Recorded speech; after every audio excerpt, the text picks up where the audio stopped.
We turn now to President Zelensky. Thank you very much, Mr. President Biden. Thank you for this summit, for another step in consolidating the world in defense of freedom. Dear colleagues, now is a decisive time, and it is our joint responsibility. What exactly will determine this time? Will we pass on to our children and grandchildren the values of freedom that we have ourselves, or will they have to fight for democracy from scratch? Modern generations of many democratic countries do not know from their life experience that freedom cannot be taken for granted.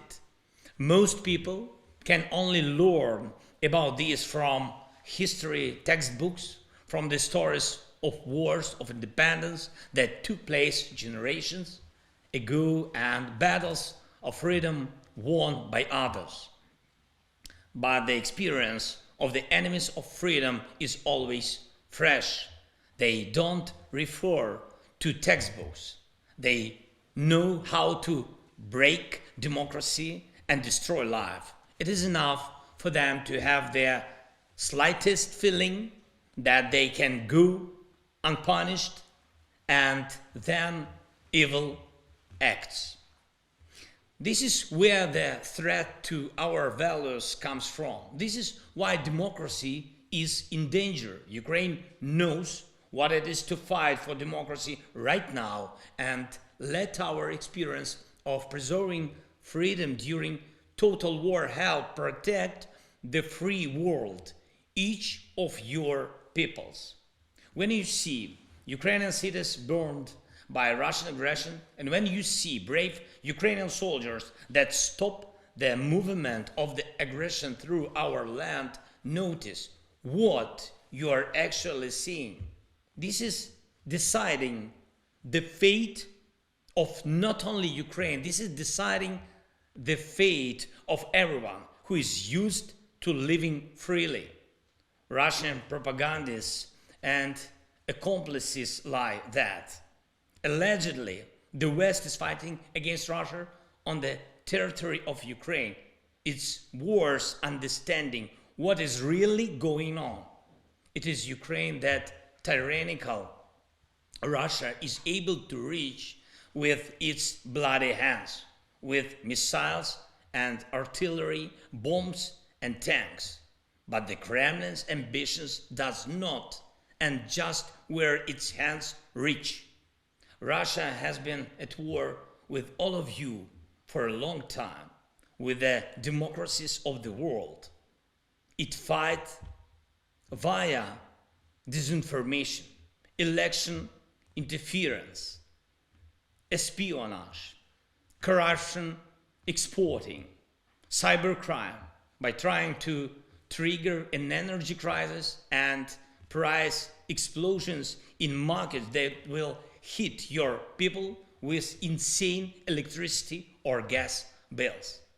Look, the Kremlin is trying to turn even food provision into a weapon, blocks the sea to create a shortage in the global food market. Why is this happening? This is war. Ladies and gentlemen, this is war, precisely against freedom and democracy. Every foe of freedom acts in the same way. I emphasize they act. The enemies of freedom have not lost a single year in recent decades. They channeled all their time and unlimited money which they gained in trade with the free world to weaken and to corrupt and to undermine democracy.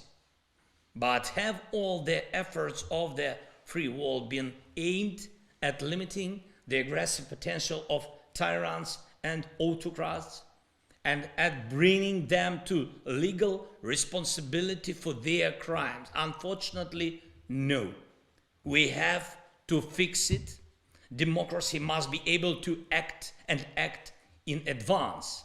Democracy must learn to be uncompromising in the face of evil. the spirit of democracy is to find a compromise, but this only works for internal freedom in a given country. We should get rid of the illusion that compromising with evil can give something to freedom. The enemies of democracy must lose. And only these can be the basis of true security for democracy. Embrace this Ukrainian determination. Ukrainian democracy maintains absolute internal unity even in the face of a total war against our people. To win is our national goal. What does it mean to win? Our answer is clear: to preserve freedom, to preserve dignity, to preserve our land. But what is the strategy of the free world in relation to totalitarian Russia, which is looking for how to create more totalitarian allies in the world? Is there such a clear strategy? I will tell you what it should be. Clear answer: evil must lose their war. If it loses now, it will know that it will always lose everywhere. First, we should not think how to save Putin's face in order to allegedly reduce the cost of fighting him.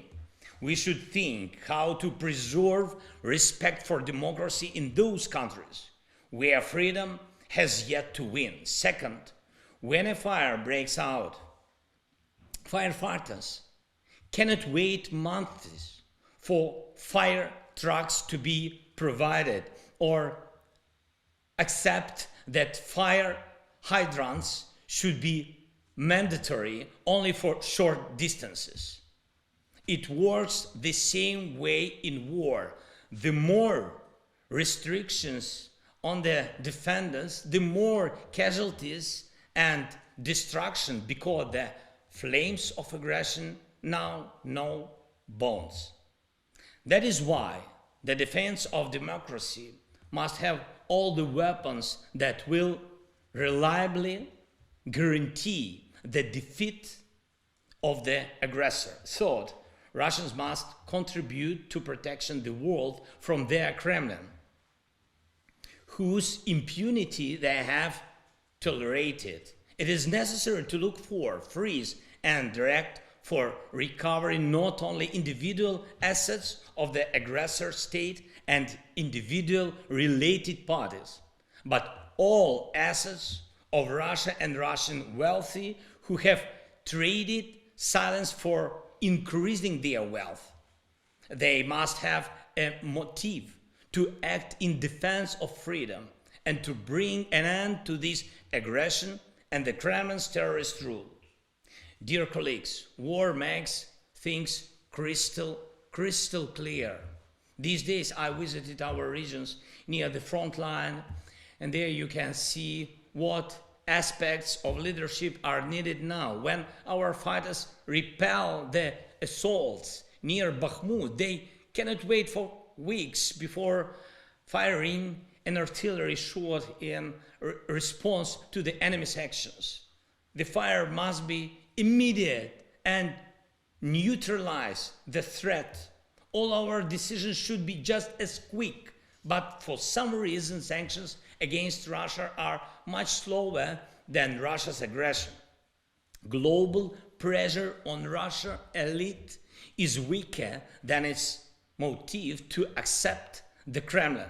Support for Ukrainian soldiers in the trenches is less far-reaching than the weapons of the terrorists acting against us.